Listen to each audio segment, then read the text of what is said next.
Welcome everyone to another edition of Hardcore Wrestling Rants. I am your hardcore host Rick Head, and I'm joined by the incomparable Lance Moss. Lance, what's going on? Not too much, just about to have some fun. Yeah. Now, right now, unfortunately, the Lord Skelder and Joseph Knight will not be with us tonight, along with Zoe Nightshade, the Vicious Vixen. However, she did send us a quick message. A former TNA star and personal friend of hers, Larry D, just lost his home to a fire, and there is a GoFundMe page, and we're going to try and help them out. I'm not sure if there's an actual link, but unfortunately, I'd love to help them out, and I absolutely wish this personally the very best. So, Absolutely. And Joe's just on the run again.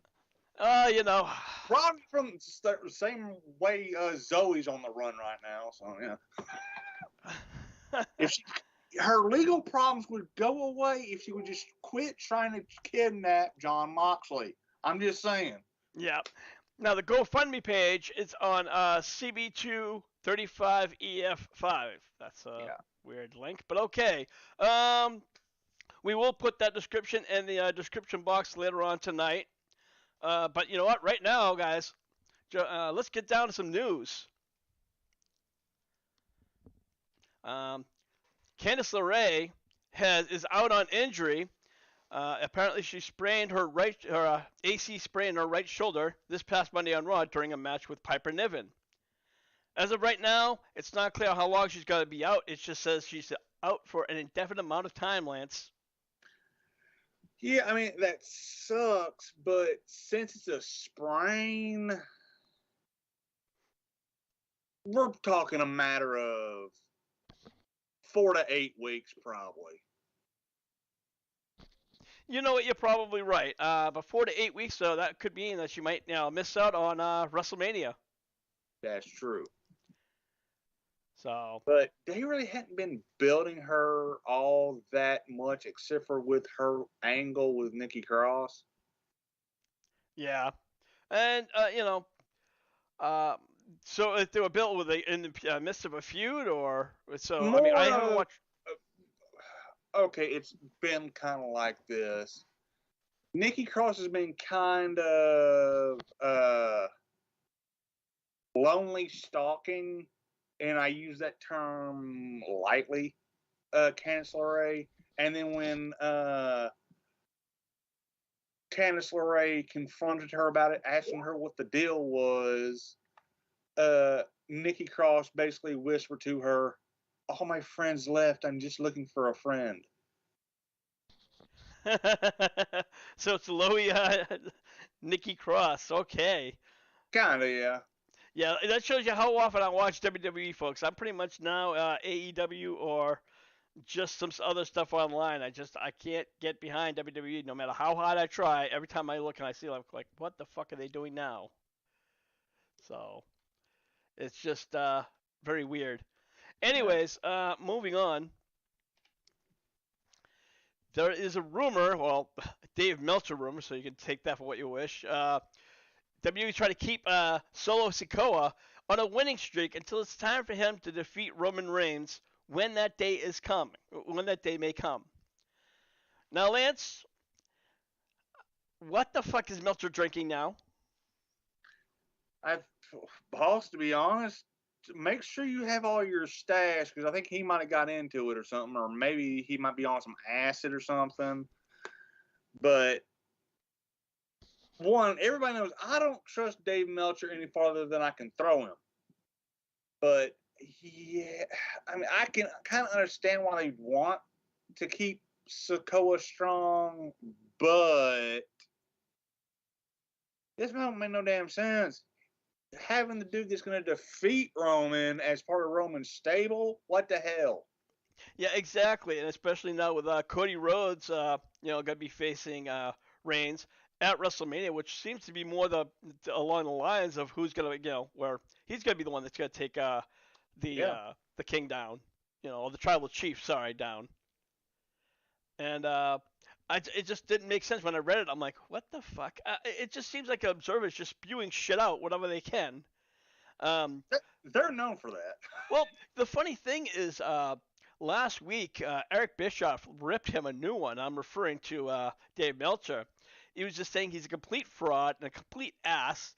He says he knows nothing about the real business inside. He goes, I don't know who insiders he claims he have, but it's bullshit. 100% bullshit. And he went on for like 20 minutes just calling him a fake and a fraud and everything else. I'm like, oh my God. I am a fan of Eric Bischoff once again. And oh my God, Eric Bischoff and Jim Cornette agree on something. Yeah, no shit. I think that's like, a once in a lifetime. Um, moving on. This past Sunday at Revolution, AEW champion MJF took a drink from a woman and threw it into her son's face. Now, according to the reports, the child and mother were not plants. And according to Dave Meltzer, who of course has to throw his 2 cents in, the drink was tequila. Not water, not soda or anything else. It was tequila. I'm wondering, how did he know if it was tequila? And also, they're in an arena. Now, boss, I don't know how many arenas you've been to, but what damn arena y'all know of serves tequila? I don't know of any. And I'm like tequila. You could have said vodka, peppermint schnapps, but no, tequila. You know. Beers, maybe. Hard liquor at an arena? Dave, buddy, come on. Quit smoking the hopium. Yeah.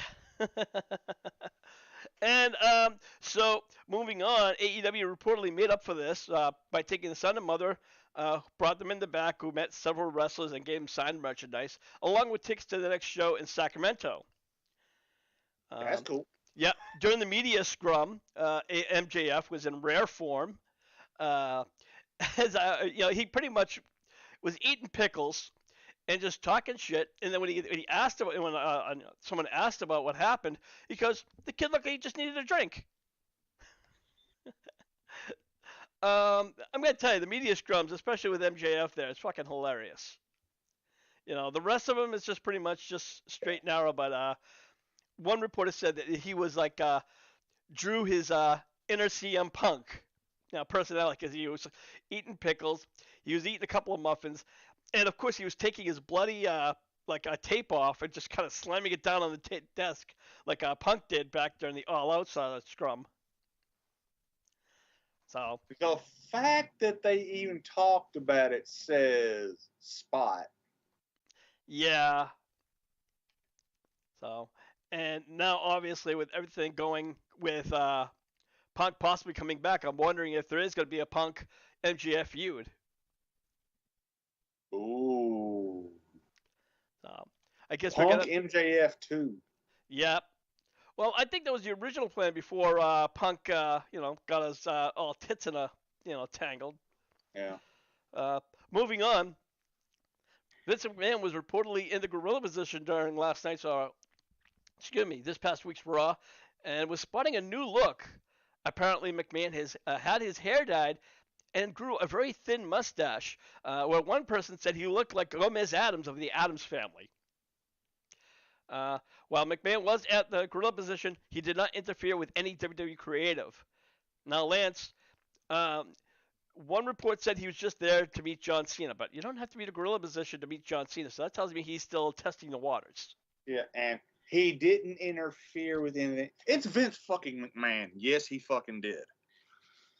But long story short, Vince is losing his damn mind. Because insiders, from what I've heard, have always said Vince hates facial hair on him and anybody else. Could the gears in his head be starting to just come apart? You know what? I'm afraid to answer that question, because I would, he's honestly, he's just getting old. So yeah, maybe some of the gears, I'm not saying coming apart, maybe they just stop moving. Mm. And last night, TNT champion Wardlow went on record and announced that someone has broken into his rent-a-car and stole everything in it, including his ring gear, the TNT championship. Now Wardlow said he would kick the shit out of the Hobbs in his street clothes on tonight's Dynamite if he has to do that. Now, Lance, you jokingly said that it could be Powerhouse Hobbs who stole everything. No, that was Joe. Oh, was it Joe? Okay. But that's kind of a risky thing for somebody to, break into and grab, a wrestler's stuff. I mean, it's something we haven't heard before, but, it's still, you got to take a risk. I can imagine if somebody tried to break in and have Wardlow walk right up on him. Actually, I've heard it happen like in back in the territory days when the territories were dying, like in the 90s. But yeah, at least he didn't leave it in a limo like a certain El Ocho. He actually got his car broken into. Yeah, well, again, it was a rent-a-car, but still, I don't think the rent-a-car is going to cover all the shit that he lost. Yeah. Never mind the original TNT championship. How much will all those belts go for? $500-$600 easy? If that. I mean, because hell, the tag replicas are $1,000 a piece. Oh, so the replicas. So we're talking about, but the actual ones are probably like then. Okay. Maybe 1,000. I don't know how much belts are. I know people I know you and Joe also purchase these, all the belts. So that's crazy. Well, guys, probably about $2,000 or $3,000. Wow, $2,000 or $3,000. Easy. That's grand larceny right off that. But unfortunately, it's gonna be a payday for some scumbag. So. All right, guys. Well, this is a really short show tonight. We want to thank all of you for your input. And again, our thoughts and prayers do go out to Zoe's friend.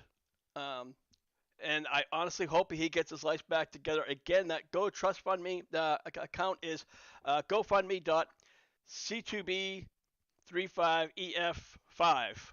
God, that is like... I'm going to have to paste that link in the show after we get off the air, Lance. Yeah. All right, so for the comparable Lance Moss, I'm your hardcore host, Rick Head, saying, sorry for the short show, but we'll see you when we see you. Buy the shirt!